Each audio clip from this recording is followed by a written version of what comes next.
పూరి జగన్నాథ్ లైగర్తో పాతాళానికి పడిపోయాడు. అలా పడిపోవడం, ఆకాశమంత ఎత్తుకు ఎదగడం పూరికి కొత్తేమీ కాదు. రామ్ పోతినేని, పూరి కలిసి చేసిన ఇస్మార్ట్ శంకర్ సినిమాకు సీక్వెల్గా డబుల్ ఇస్మార్ట్ అని తీశారు.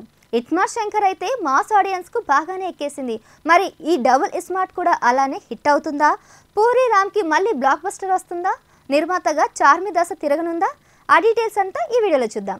బిగ్ బుల్ తనకు బ్రెయిన్ ట్యూమర్ ఉండడంతో 3 నెలల్లో చనిపోతానని తెలుసుకుంటాడు. తాను చిరకాలం బతకాలని కోరిక ఉండటం, బిగ్ గోల్తో బతకాలని అనుకుంటాడు. దీనికోసం తన మెమరీ ట్రాన్స్ఫర్మేషన్ కోసం ప్రయత్నాలు మొదలు పెడతాడు.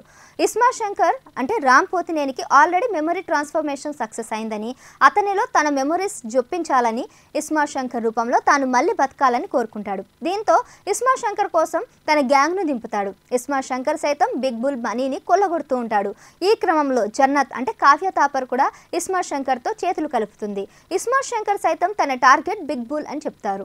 ఇస్మార్ట్ శంకర్కు మెమరీ ట్రాన్స్ఫర్మేషన్ చేసేందుకు బిగ్ బుల్ చేసిన ప్రయత్నాలేంటి? ఆ ట్రాన్స్ఫర్మేషన్ జరిగిన తర్వాత ఏర్పడిన పరిణామాలేంటి?